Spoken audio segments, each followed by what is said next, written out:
آپ کہیں مت جائیے گا، انشاءاللہ ملتے ہیں مختصر ایک بریک کے بعد۔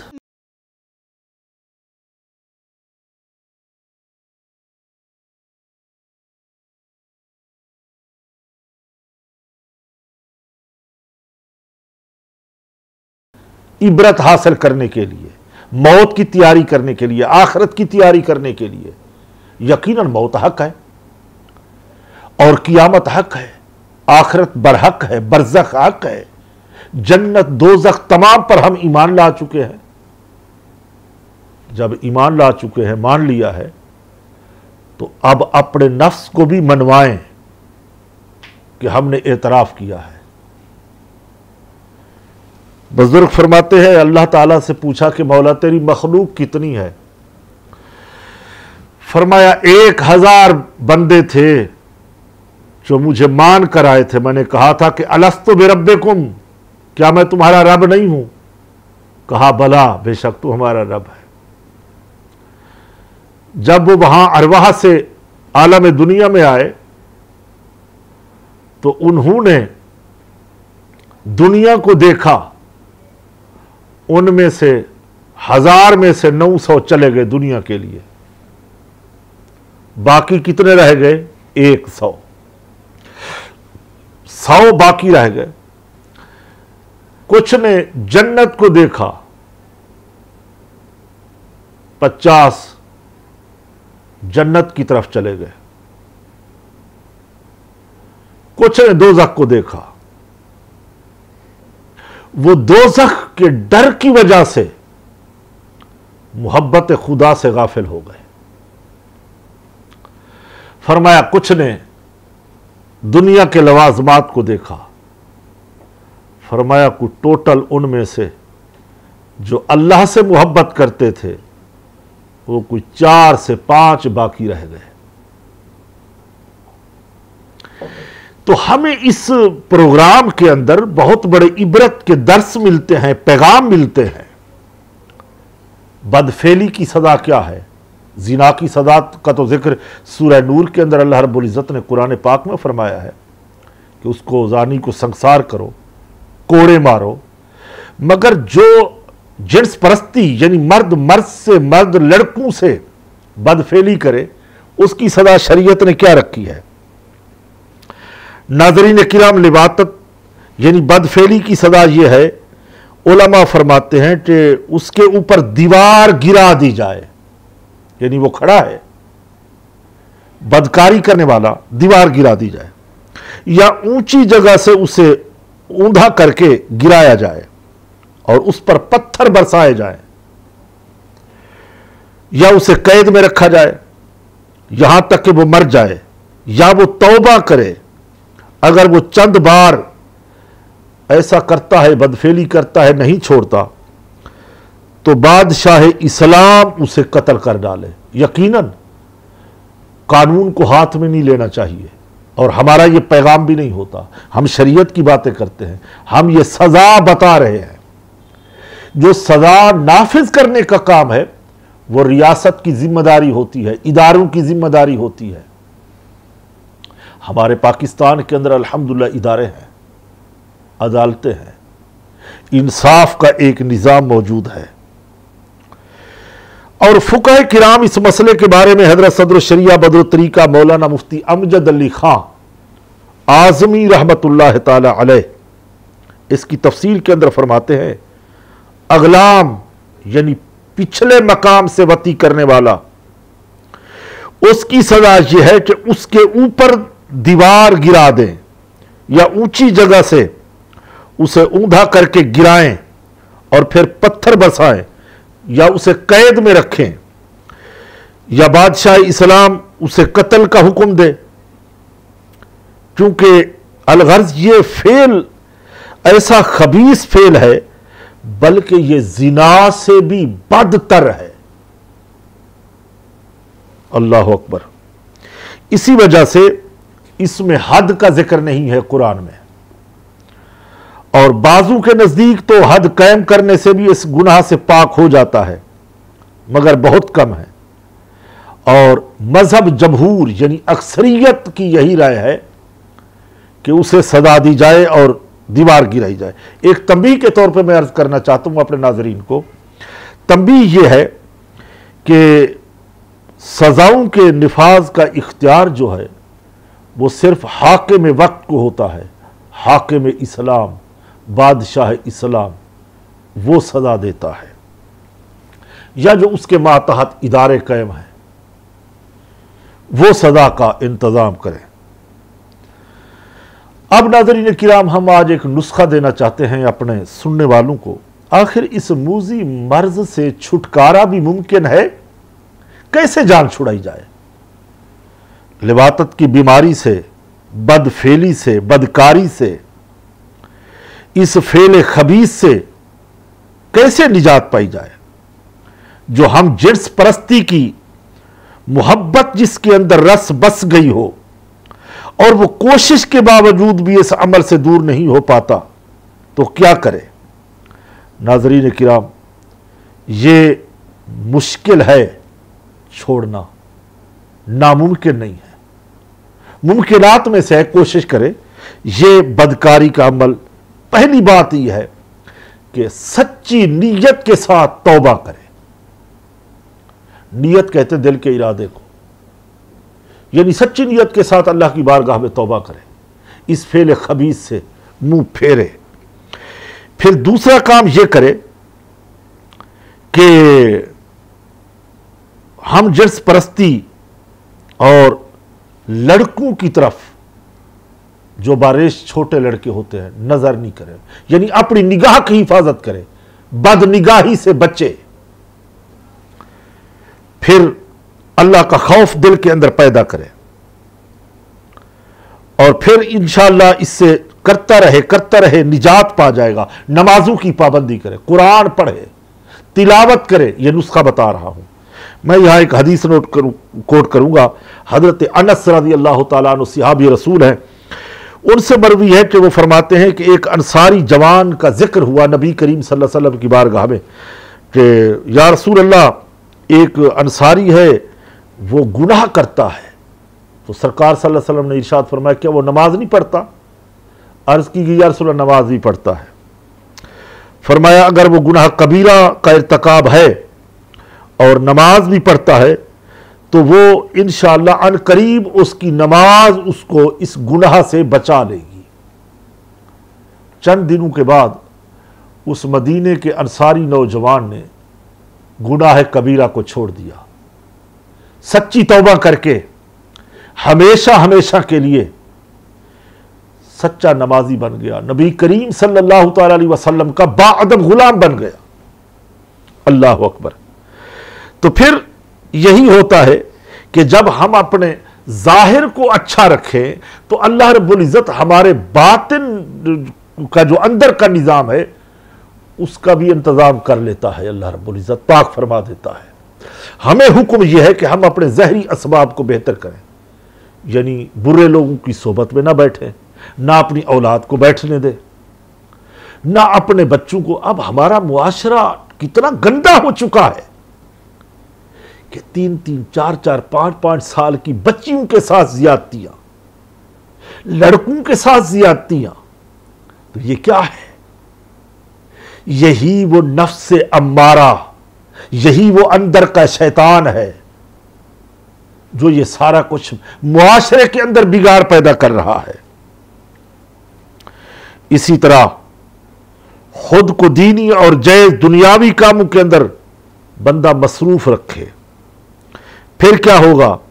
اور ضروری آرام کے بعد تلاوت قرآن، نفلی عبادت، تہجد، اشراق، چاشت، اوابین کی طرف آ جائے، درود پاک کی کثرت کرے، استغفار کرے۔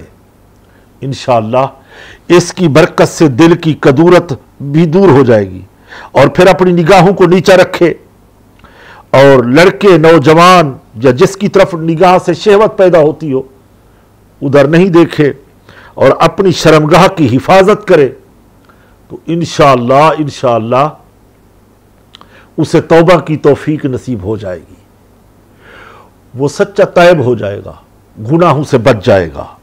یہ ایک نسخہ تھا جو اس مرض سے بچنے کے لیے کافی ہے۔